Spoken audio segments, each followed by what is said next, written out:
The porch light blinked twice, then went out, and nobody in the bunkhouse moved to fix it. It was November 2012 on Prince of Wales Island in Alaska, at a logging camp that sat at the end of a long gravel road.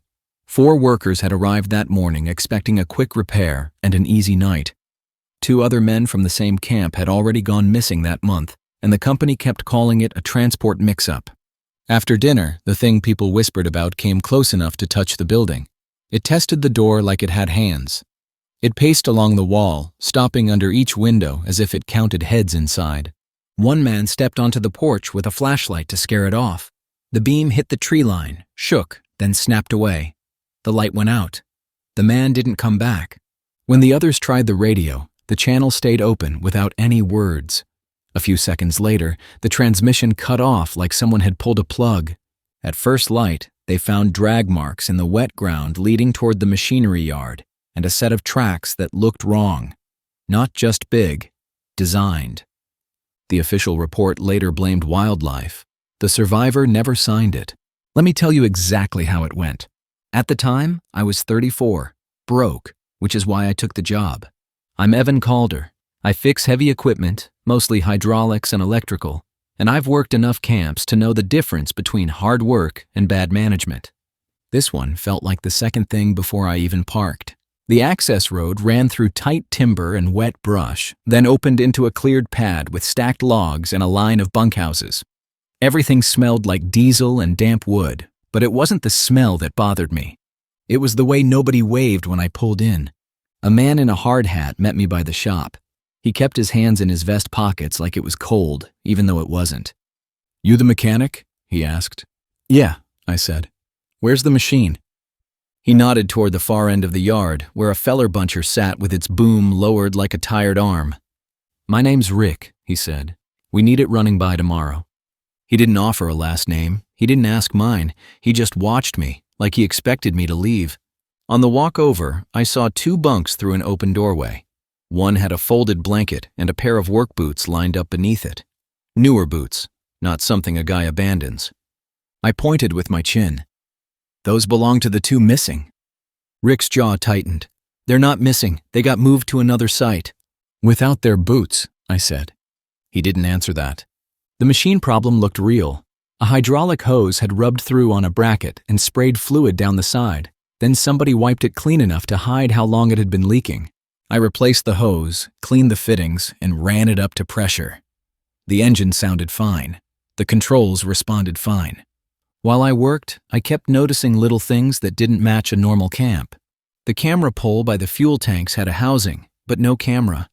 The bracket hung empty, bolts sheared off like someone hit it hard.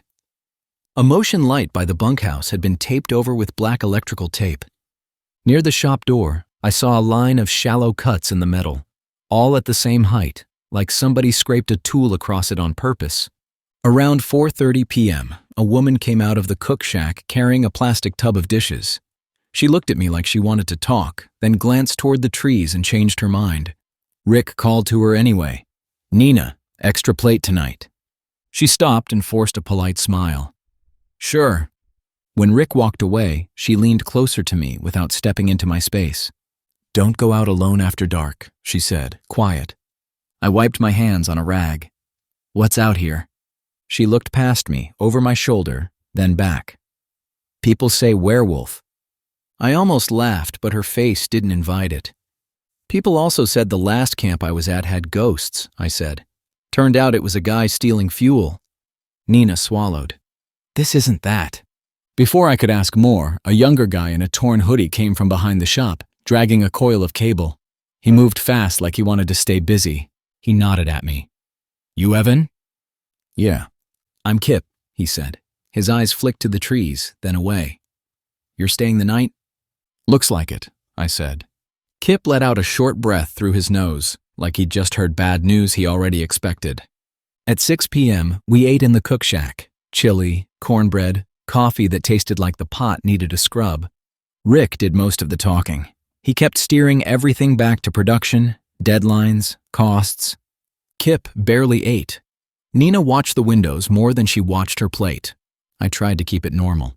"Any cell service out here?" Rick shook his head. Satellite phone in the office. Don't touch it unless it's real. That sounded like a rule written after something happened. After dinner, I walked back to the bunkhouse with Kip. The sky had that early winter heaviness, low and gray, like it wanted to press down on everything. Kip stopped short near the fuel tanks and pointed at the ground. There were prints in the mud, big ones, but the edges looked too crisp, too uniform, like a stamp. Those from today? I asked. Kip shrugged. They show up, then they don't. Rick says it's nothing. I crouched and ran a finger along the track edge. The mud had been pressed deep, but not smeared. Whatever made it had weight and a hard outline. Back inside, the bunkhouse felt thin. One wall, a row of bunks, a small table, a propane heater that clicked on and off. I sat on my bunk and checked my phone anyway. No signal. Kip stood at the doorway with his hand on the knob. "You ever see it?" I asked. He didn't like the word. I saw it in his face. "I saw something move by the tanks," he said. "Two legs, shoulders wide, like a man wearing, I don't know." He stopped himself. Rick's voice cut through the doorway. "Nobody goes outside after lights out." He stepped in and looked at Kip like he'd caught him doing something wrong. "We're doing a watch," Rick said to both of us. "One of us stays up each hour, lights on. We keep eyes on the yard." Nina came in behind him with a flashlight and a first aid kit. "You're serious," I said. Rick stared at me. "You want to drive out right now?" I pictured that gravel road in the dark, tight curves, no service, and a truck that wasn't mine. "No," I said. "Tell me what happened with the other two." Rick's mouth went flat. "They walked off. That's it." Nina let out a sound that wasn't quite a laugh. Rick shot her a look. "We're not doing campfire talk." Nobody argued. We all understood who signed our checks. By 8:30 p.m., the yard lights threw pale circles across the equipment. The trees beyond stayed black and still. I took the first watch because I didn't feel like sleeping. I sat by the front window with my flashlight off, letting my eyes adjust. I wasn't trying to hunt anything. I just wanted to know what I could see. At 9:10 p.m., I noticed movement near the fuel tanks. Not fast, not clumsy, controlled. A shape crossed the light's edge and stopped where the camera pole stood. I leaned forward, squinting. Something reflective flashed once, low to the ground, like a strip of safety tape catching the light. Then it was gone. I woke Rick and Kip. "Someone's out there." Rick got up without complaining, which told me he'd seen this before. He grabbed his flashlight and the satellite phone case from a hook, then hesitated like he didn't want to use it. Kip stayed close to the door. Nina stood behind us with the first aid kit and a kitchen knife that looked too small for comfort. Rick opened the door and stepped onto the porch, light sweeping the yard in slow arcs. "Hey," he called. "You're on private property. You need to leave." No answer. The beam passed over the feller buncher, the log stacks, the empty camera pole. Then the light caught the tracks again near the tanks, fresh in the wet ground. Rick took 2 steps off the porch. His boots sank into mud. I didn't like how alone he looked out there. "Rick," I said, "come back in, call it in." He ignored me and angled toward the tanks like he wanted proof he could touch. That's when the porch light blinked. Once, twice. Then it went out. Rick froze. His flashlight beam jerked toward the tree line. Something moved there, close enough that the dark looked thicker around it. Rick didn't scream. He didn't run. He made a small sound like he'd exhaled and couldn't pull air back in. Then he was gone from the light, pulled sideways into the dark like he'd stepped off a ledge. Kip shouted his name and started forward. I caught Kip's jacket and yanked him back inside hard enough that he stumbled. Nina slammed the door and locked it, her hands shaking. We stood there listening, but I didn't let myself build stories out of the silence. I focused on what I could verify. Rick's flashlight lay in the mud a few feet from the porch. The beam pointed up, useless, lighting the underside of a log. His boot prints went out 2 steps, then disappeared where the ground got churned. Kip grabbed the radio mic on the wall and keyed it. "Rick, answer." The channel stayed open. No voice, no static, just open. Then it cut off clean, like the whole unit lost power for a second. Nina stared at me. "It does that." I forced my brain into work mode. "Truck keys," I said, "now." Kip pointed to a hook by the door. Empty. Rick had them. Office, Nina said. Spare set in the office. The office sat 30 yards away, across open ground, with the yard lights making everything look flat and exposed. I looked at the feller buncher. Big cab, thick glass, a machine built to take hits.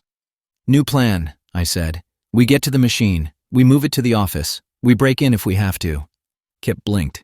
You can drive it? Enough, I said. We moved fast. Nina held the flashlight low, not waving it around. Kip stayed tight to my shoulder. We didn't sprint. A sprint makes you loud and sloppy. We walked quick, deliberate. Halfway there, I saw it again.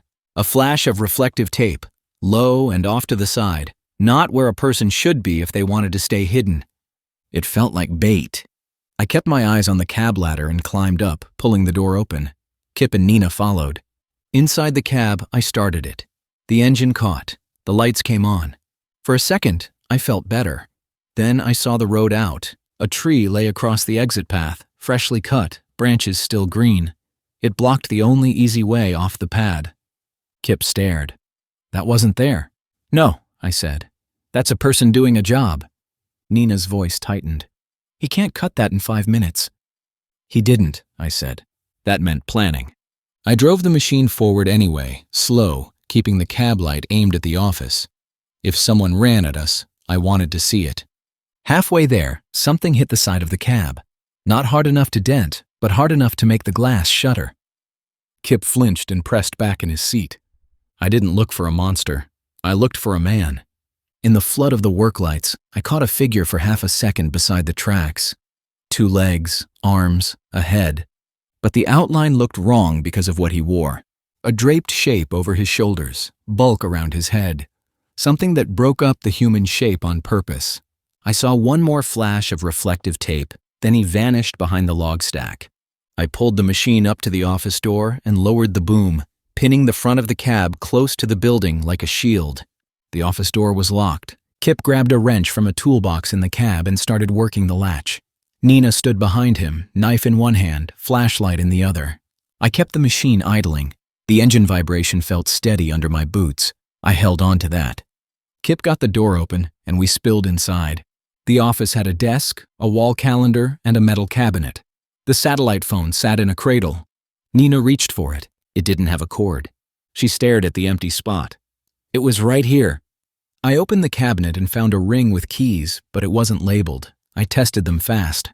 One fit the truck. Kip's face tightened. We go, now. We ran back to the bunkhouse to grab coats and my tool bag. I hated that we had to go back, but I wasn't leaving without basics. Not on an island. Not in November. Inside, I found something new on the floor by the door. A strip of gray fur wet at the tip. Not from a jacket. Not synthetic like costume fabric. It had a backing of stitched leather. Someone had brushed the door and left it. Kip saw it and went pale. That's him. I didn't argue about what it looked like. I just picked it up with a rag and stuffed it into a zip bag from my kit. We made it to the truck. The engine turned over, then died like it had been choked. I tried again. Same thing. I popped the hood and hit it with the flashlight. The battery cables had been cut clean, insulation peeled back, copper exposed. That wasn't panic. That was time and a tool. Nina whispered, "He wants us here." Kip backed away from the truck, eyes wide. I forced my voice to stay level. We're not staying. We're changing where? I pointed to the shop. Metal walls. Fewer windows. A big sliding door we could block from inside. We moved. Halfway to the shop, Kip stopped and stared at the ground. A fresh set of those stamped tracks crossed our path and headed toward the machinery yard. But this time, I saw the trick. Along the edge of one print, a crescent of shiny metal caught the light, then disappeared when I changed the angle. I wasn't looking at paws. I was looking at hardware. Inside the shop, I dropped the sliding door and jammed a steel bar through the track. Nina shoved a pallet jack against it for good measure. Kip paced, shaking his hands like he couldn't get warm. Nina kept her flashlight aimed at the floor, steady. What now? I scanned the shop.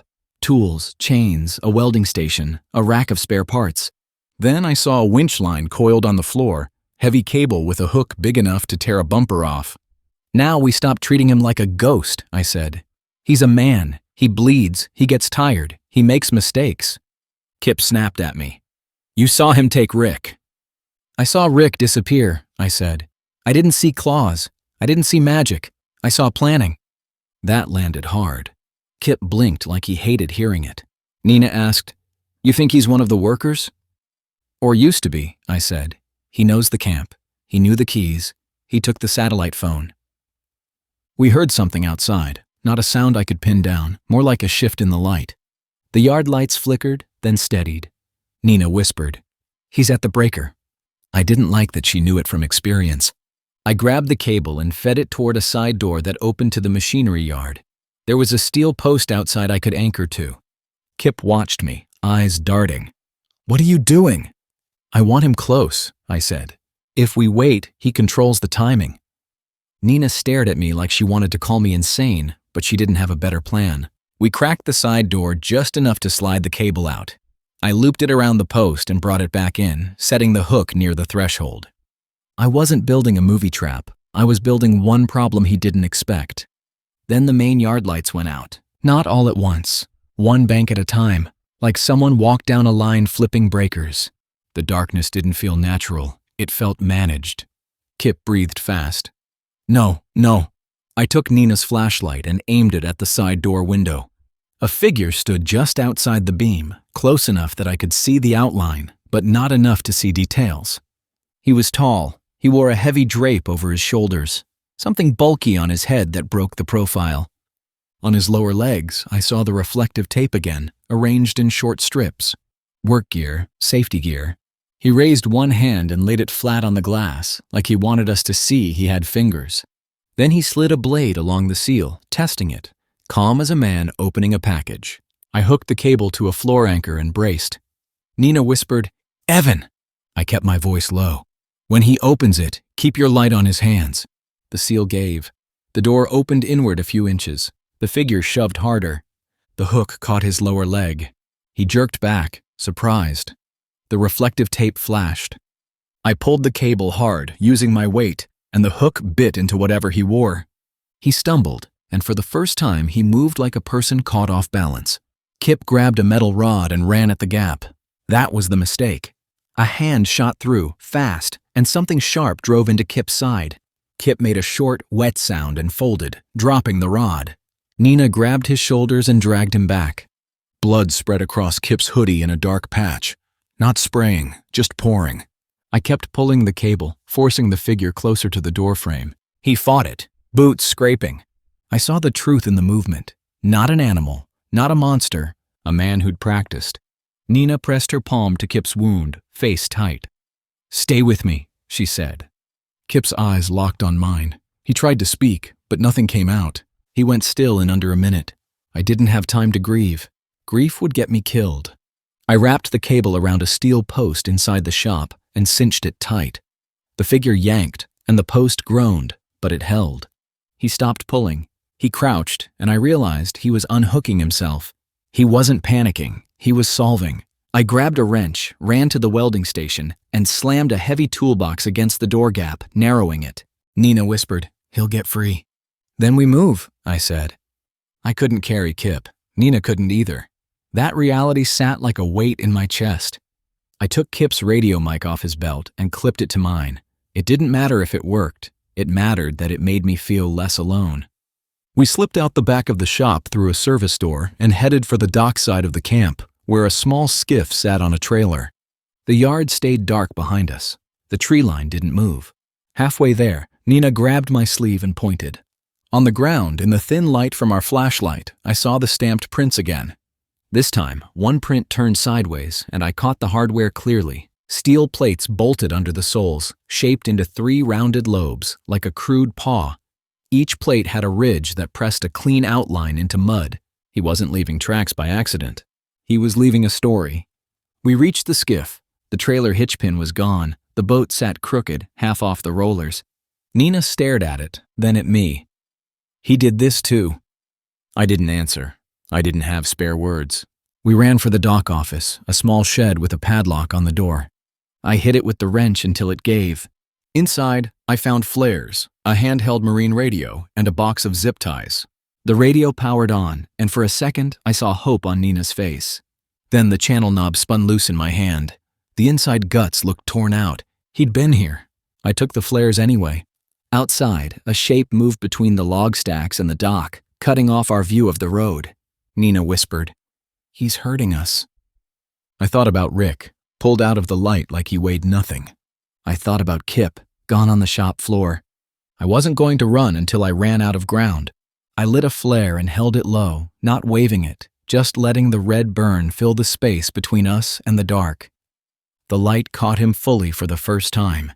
It was a man in work pants and boots, wrapped in a coat made of stitched pelts, with a headpiece that covered his hair and pushed his silhouette into something animal-shaped. The reflective tape on his legs was arranged to mimic eye shine when headlights hit it low. His face was partly covered by a rigid mouthpiece, like a sports guard, but thicker. He stepped toward us, slow, blade down by his thigh. Not a beast. A man who wanted us to think we faced one. I raised the flare. "Stop! Back up!" He didn't. I swung the flare at his chest. The heat made him flinch, and that was enough. Nina fired her flare straight down at the dock boards, letting it hiss and spit light in a wide pool. I rushed him, not to fight fair, but to get control. I grabbed his wrist with both hands and drove it into the side rail, hard. The blade clattered onto the boards. He hit me with his free hand, and the mouthpiece slammed against my cheek. The plastic edge cut skin. I saw his eyes behind the shadow of the headpiece. Clear, human, focused. He tried to bite, and the mouthpiece shifted. I caught a glimpse of metal caps fixed where teeth should be, spaced wide like an animal jaw. I drove my shoulder into him, shoved him back, and he stumbled at the dock edge. Nina looped a zip tie around his wrist and cinched it, then another, fast and practiced, like she'd been waiting for one chance to make his hands useless. He fought, but the zip ties held long enough for me to kick his knees out and put him down hard. I sat on his back and yanked his arms behind him. Nina used more ties, then wrapped a length of rope around his elbows. He thrashed, but he didn't scream. He saved his breath. Under the headpiece, I saw a patch of gray hair stuck to sweat. Not fur, not magic, just a man in a suit he built. At 6:20 a.m., the first daylight came in flat and cold. We kept him face down on the dock with his hands bound, and we didn't take our eyes off him. Nina found the spare satellite phone battery in the dock office, hidden behind a panel. The phone itself was gone, but the battery had a locator puck stuck to it, probably installed by the company. She held it up like a coin. "This can ping." I didn't ask how she knew. I just nodded. By 9 a.m., a boat came in from town with 2 state troopers and a company manager who looked sick when he saw the bodies. They found Rick behind the fuel tanks, under a tarp, and I could tell from the way the troopers moved that he'd been there all night. They found the missing men from earlier in a storage container near the log stacks, wrapped and stacked like cargo. The man on the dock didn't look away while they worked. One trooper crouched beside him and pulled the headpiece off. The trooper's face tightened when he saw the mouthpiece. Later, a forensic dentist told me the metal caps were machined from brass tubing and epoxied onto a guard. The spacing created bite patterns that looked animal enough to mislead a quick report. The boot plates came off next. 3-lobed steel, bolted through the soles, clean edges, no accident. When the troopers asked him why, he stared at the boards and said nothing. Not one word. The company manager tried to call it a worker dispute in front of the troopers. One trooper shut him down with a look that didn't need extra language. By noon, they had him in cuffs on the boat, and I watched the camp shrink behind them. I gave my statement. Nina gave hers. The troopers photographed everything. 2 weeks later, I got a copy of the final charges. They listed him as a former contract worker who'd been banned from multiple camps, then returned anyway, living in a hidden lean-to off an old spur road, using stolen gear and a suit made to reshape what people thought they saw. That closed the case in a way paperwork likes. What didn't leave me was the engineering of it. He didn't just want to hurt people, he wanted the ground itself to lie about what happened, right up until the moment your porch light went out.